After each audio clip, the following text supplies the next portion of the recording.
Bismillahirrahmanirrahim. Assalamualaikum warahmatullahi wabarakatuh. Bapak dan Ibu sekalian yang saya hormati, warga masyarakat Garut yang saya banggakan. Hari ini kami tim pengendali investasi daerah telah melakukan monitoring harga sesuai dengan perintah dari Bupati Garut dan untuk menindaklanjuti perintah dari Presiden Republik Indonesia yang mengharuskan harga minyak goreng 14.000 1 liter. Nah, yang kami lakukan pemantauan sementara di supermarket dan minimarket di Ramayana, Asia, Jogja, Yoma, dan beberapa minimarket yang menjadi sampel. 80% itu sudah melakukan penjualan harga di Rp14.000. Namun ada beberapa yang memang belum melakukan sesuai dengan ketentuan pemerintah Republik Indonesia yang mengharuskan menjual minyak goreng di harga 14.000.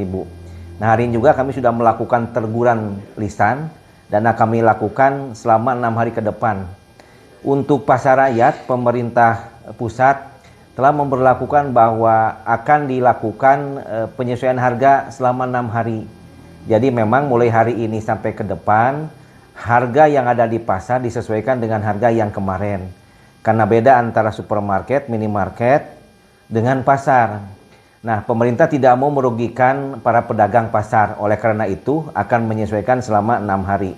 Nah, kita masih menunggu skema yang dilakukan oleh pemerintah terkait dengan apabila para pedagang menjual di harga 14.000. Karena kemarin harga minyak goreng itu bisa sampai 40.000. Jadi kalau harganya misalnya 28.000 kemarin, sekarang menjual 14.000, maka akan ada kerugian di pedagang. Nah, oleh karena itu izinkan saya menyampaikan rilis berita yang mudah-mudahan ini tidak menjadi hoax. Intinya begini, bahwa pemerintah melalui Badan Pengelola Dana Perkebunan Kelapa Sawit BPDPKS telah menyiapkan dana sebesar 7,6 triliun yang akan digunakan untuk membiayai penyediaan minyak goreng kemasan bagi masyarakat sebesar 250 juta liter per bulan atau 1,5 miliar liter selama 6 bulan.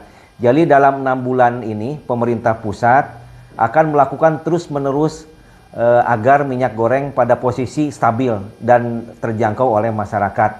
Oleh karena itu mudah-mudahan dimulai dari supermarket, minimarket, harga minyak goreng berangsur turun gitu ya. Kemudian terkait harga-harga yang lain pun sama, pemerintah pusat, pemerintah provinsi, dan pemerintah kabupaten tentu tidak diam melakukan langkah-langkah agar semua harga dapat terjangkau oleh masyarakat. Di samping itu harus juga dilakukan peningkatan pendapatan masyarakat melalui beberapa program-program yang dilakukan oleh SKPD, baik pemerintah kabupaten, pemerintah provinsi, dan pemerintah pusat. Kita akui beberapa harga naik, misalnya cabai, cengek, sayuran. Karena memang di sektor budidaya itu terjadi kelangkaan, dampak dari musim dan jalur distribusi. Kemudian daging ayam pun sama, itu masih naik sekali. Nah, ini pun sama diakibatkan karena adanya cutting dari pemerintah pusat. Nah, mudah-mudahan cutting yang dilakukan pemerintah pusat segera dilakukan penggantian. Karena ini akan mengurangi jumlah stok ayam Dodge. Nah, begitu ayam tetasnya ini kurang, maka produksi di lapangan menjadi kurang, otomatis akan kurangnya pasokan daging ayam di pasaran sehingga menyebabkan harga ayam naik tajam.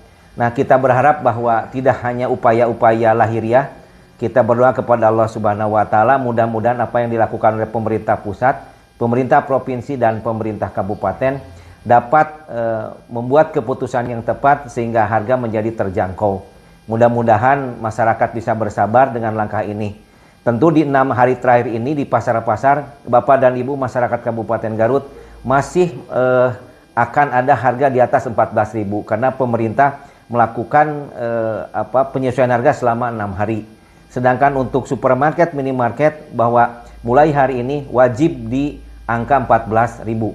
Kemudian terkait stok, dikarenakan memang terjadi pembelian yang berdesakan hari ini, beberapa minimarket kekurangan stok. Kita sudah instruksikan dan kita sudah minta dorongan supply dari beberapa supermarket. Semon Jogja menambah stok, kemudian Asia menambah stok, Yoma menambah stok, Ramayana menambah stok, juga retail-retail lain juga harus menambah stok, Alfamart, Indomaret, Yomaret.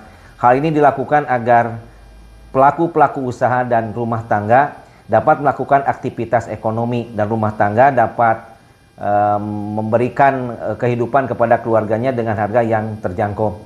Itu saja yang perlu kami sampaikan. Semoga ini menjadi informasi yang bermanfaat dan semoga Bapak Ibu tetap dalam keadaan sabar dan kami insya Allah akan bekerja terus untuk mendorong program pemerintah pusat agar harga kebutuhan pokok dapat terjangkau oleh semua pihak. Assalamualaikum warahmatullahi wabarakatuh.